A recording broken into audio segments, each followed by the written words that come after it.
Gold and silver are up today.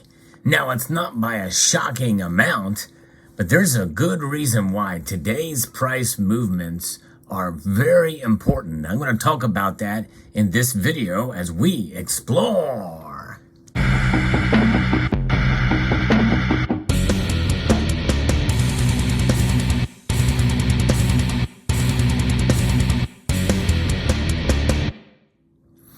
So in yesterday's video, I talked about the movement of gold and silver's price. It was a pretty dramatic increase.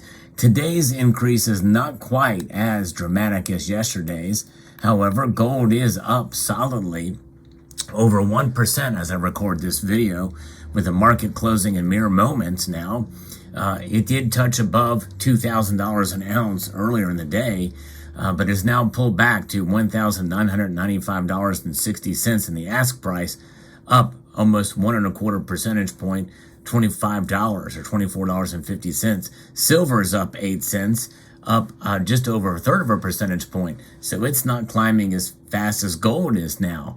But nonetheless, both metals are up. Silver is solidly now above $23 an ounce. And the gold to silver ratio is widened a bit to 86.54. Today's movements, though, are solidifying something. I'm going to be referencing an article here from CNBC that talks a little bit about it, mainly from gold's standpoint, because it's kind of the bigger mover today, originally reported by Reuters here.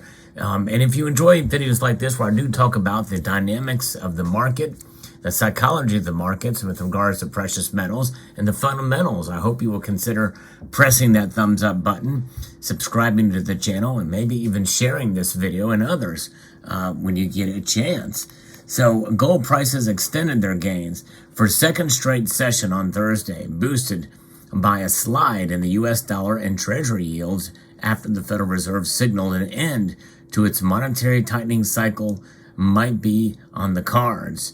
In fact, more and more people think that's going to definitely be happening, and with only one more rate hike coming probably next time. The Fed raised rates by 1/4 percentage point on Wednesday, but highlighted that it was on the verge of pausing.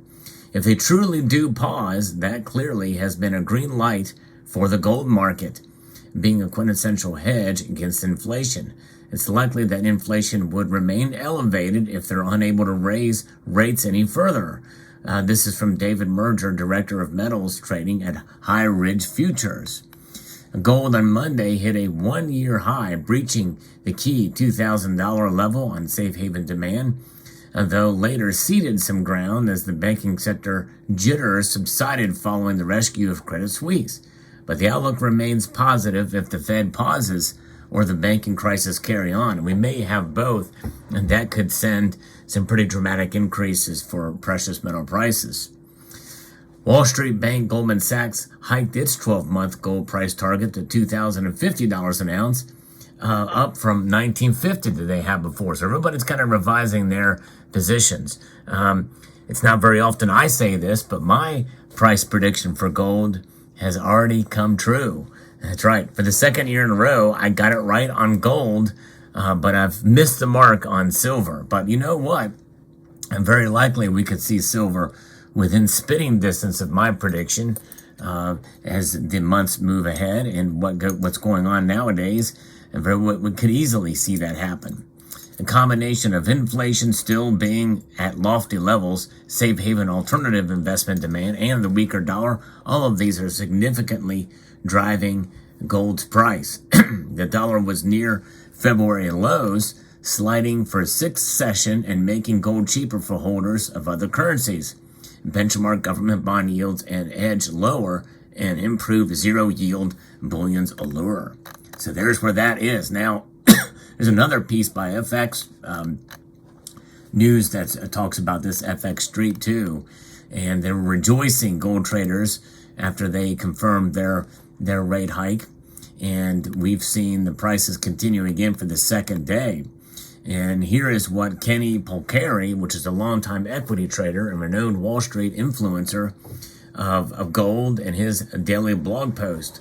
Gold, as I told you, rallied off the 1950 level yesterday on the back of the sell-off and ended the day up $33 at $1,998 an ounce. I am not surprised and neither should you be, that gold is the ultimate safety trade. And yesterday's actions suggest investors want safety. So think U.S. Treasuries and gold. The more the markets remain unclear about the future, the better it is for gold. Indeed. And that is really something that's profound, and why today's price movements are so important. Because typically, as pointed out by Silver Wolverine, typically what happens is, yeah, you might see the metals pop, the first day, as uncertainty about what the meeting and what the press conference, what comes out of the press conference, but that's when there are knee-jerk reactions. Psychology takes over. Sanity usually happens the next day, and you see the prices move back down to reality. We're seeing a second straight day of price gains, and notable gains. And so that is something to be said here, as the rate hike so far, and of course this may be a little bit premature. Let's see if a third and fourth day comes. But if this trend does continue, then today's prices are going to be even more important than ever, because of how the markets are reacting to, not only in terms of gold and silver, but also the dollar strength as measured by other currencies out there. So if we see a continued rise of gold and silver, and the dollar continue to fall amidst this rate hike, this quarter-point rate hike, when in the past gold and silver have been suppressed or pushed down when the Fed raises rates, then I believe that we're going to start to see gold and silver react as a hedge against inflation. A shocking revelation indeed, folks, but there it is. I just put it out there.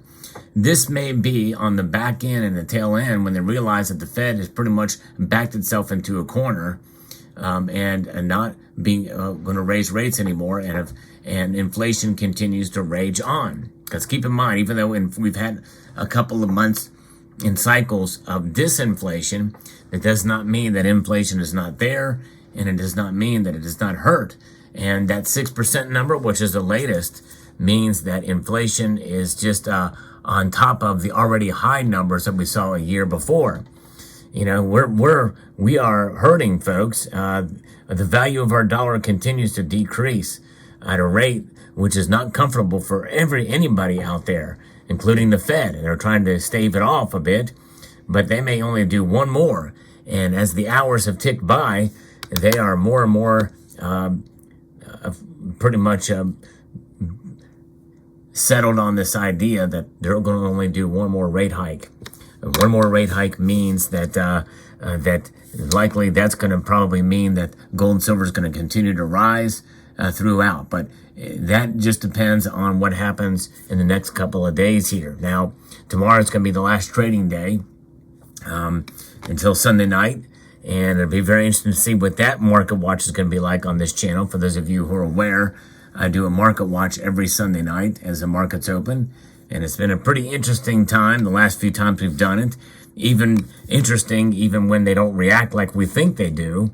Because they did start out actually lower this Sunday. But, then they quickly turned around.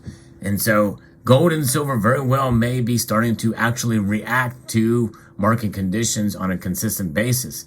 If we continue to see tomorrow and through next week, even if the prices just go up marginally, think about that. Even if they go up a third of a percentage point for both metals, then that doesn't seem like a lot, but it's starting to provide solid resistance and new floor, and starting to increase and actually work to preserve your wealth and protect against inflation. That's a fascinating thing to think about, folks, that we could very well be on the cusp of I won't necessarily say a bull market for gold and silver, but a trending tick upwards on a daily basis for the metals, as they are starting to ignore the Fed and what the Fed has been pumping out for these rate cycles, and basically saying a lot of the same types of things as before, and now starting to shift a bit to a period of pausing. In other words, we may see a period of time where there's no rate hikes that will be occurring for the foreseeable next few cycles. And there could be a real fear that they may actually lower rates maybe next year. It just depends on the outlook for the economic situation with the jobs situation, employment numbers, and the like. So we'll see. We'll see how it plays out. But there you have it. That's my thoughts there on that. So that's why this is so important, because we're now seeing a second straight day of higher precious metal prices, and how that will relate and respond over the next couple of days. We will find out and see what the dollar does, the strength of the dollar does, and a continued movement upwards to a new trend here. So let me know what your thoughts are in the comment section below. But I think it's fascinating that we're seeing precious metals up in spite of a rate hike. It doesn't happen too often, but there we are. That's the world we live in these days. And so let me know what your thoughts are in the comment section below. I'd like to extend a multitude of gratitude to you all for taking the time to watch, and to encourage you to please rate, share, comment, and subscribe.